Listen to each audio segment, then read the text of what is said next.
The Houston Rockets are no longer a team just trying to find their rhythm. They've officially become a problem the entire NBA will have to deal with. After stumbling out of the gate with 2 early losses, the Rockets have completely flipped the switch, reeling off 3 straight wins and transforming into one of the most balanced, dangerous squads in the league. It's not just that they're winning, it's how they're doing it. The speed, chemistry, and confidence they've displayed feel like the product of a team that finally knows exactly who they are and what they're capable of. But the question now lingering across the league is a heavy one. Are the Rockets just hot for now, or are they truly good enough to win the Western Conference? To understand the shift, you have to remember what this team looked like last season. That version of the Rockets thrived off sheer hustle, crashing the boards, turning misses into second-chance points, and playing ugly, gritty basketball. It worked well enough to get them to a 13th-ranked offense, but the flaws were glaring. Once they ran into elite defenses like Golden State in the playoffs, their lack of true half-court firepower was exposed. They could rebound and defend, but when it came to creating efficient offense, they hit a wall. Fast forward to this season, and that wall has been demolished. Through 5 games, Houston has looked like a completely re-engineered unit, smarter, sharper, and significantly more dynamic. Their offensive rating has skyrocketed to 124.9 points per 100 possessions, placing them in the upper echelon of NBA offenses. The reason for this transformation can be summed up in 2 words: Kevin Durant. Durant's arrival has completely altered Houston's identity. He's the missing piece they've been searching for, the elite shot maker who can slow the game down, read the floor, and hit impossible shots when the system breaks down. He's the security blanket every contender needs. Durant's numbers so far have been staggering, averaging over 27 points with remarkable efficiency while shooting lights out from deep. After a relatively quiet debut against Oklahoma City, he quickly reminded everyone of who he is, dropping 37 against Detroit and following that up with multiple dominant outings that powered the Rockets past tough opponents like Boston and Toronto. He's not just filling up the box score, he's doing it within the flow of the offense. Unlike in Phoenix, where he often had to create everything himself. This version of Durant is thriving in a system built to maximize both his scoring and his teammates' movement. But while Durant's brilliance has been the spark, the true engine of this team has been Alperen Sengun. His growth has been nothing short of phenomenal. With Durant attracting so much defensive attention, Sengun has found the space to evolve into the central playmaker that drives Houston's offense. His vision, touch, and decision-making from the middle of the floor have been exceptional. He orchestrates plays like a conductor, finding cutters, threading passes to the corners, or even leading fast breaks himself. The numbers back it up. When Sengun is on the floor, Houston's net rating soars to plus 117.3, but when he sits, that number plummets dramatically. That's superstar-level impact.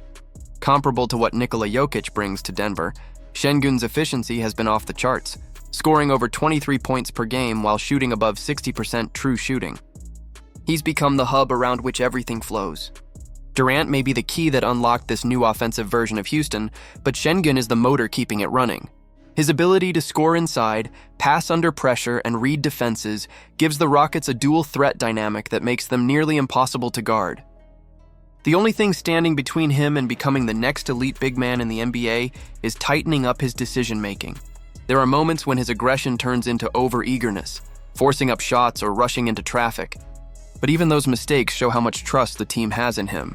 With time and patience, those rough edges will smooth out, and what will remain is one of the most complete centers in the game.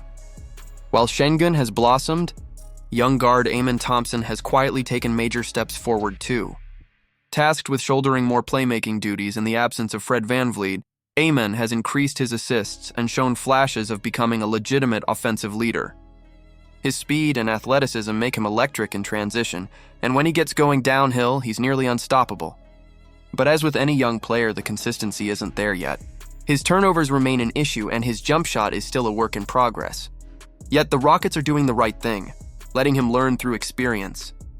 They understand that short-term mistakes are worth long-term growth. Thompson's off-ball play remains elite, but giving him on-ball reps now will pay massive dividends when this team eventually makes deeper playoff runs. Even with all their offensive firepower, the Rockets' true test lies on the defensive end. Last season, defense was their calling card. They ranked 4th in the NBA in defensive rating. This year, they've slipped dramatically to the middle of the pack. But that drop-off isn't due to a lack of effort. It's a natural byproduct of roster changes. Losing Fred VanVleet and Dillon Brooks meant losing their defensive anchors, the communicators and tone setters that made their system hum. Durant and Josh Okogie bring more size and length, but chemistry takes time to build. Udoka's hybrid defense isn't easy to master. It's a complex blend of switching and zone schemes that demand perfect communication. Right now, those reads and rotations aren't fully automatic, but when they do click, this team's defensive ceiling could be frightening. The good news is that Houston's potential is undeniable. Their length, speed, and athleticism give them all the tools to suffocate opposing teams once their chemistry solidifies. And when their defense and offense start feeding off each other, forcing turnovers that lead to fast breaks and easy buckets, they could evolve into one of the league's most complete two-way teams. What's most impressive about this group is their versatility. They can slow the game down and grind out wins in the half court or turn every rebound into a sprinting track meet. They can play finesse basketball through Durant and Sengun or bully teams inside with sheer physicality. But are they ready to conquer the West? It's not a far-fetched thought anymore. Sure, they still need to cut down turnovers and regain their defensive sharpness, but they've already proven they can hang with top-tier opponents. And if Fred VanVleet returns before the playoffs, the Rockets could elevate to an entirely different level. With Durant's veteran leadership, Sengun's evolution, and Thompson's continued growth, this team has all the ingredients to challenge the likes of Denver and Oklahoma City.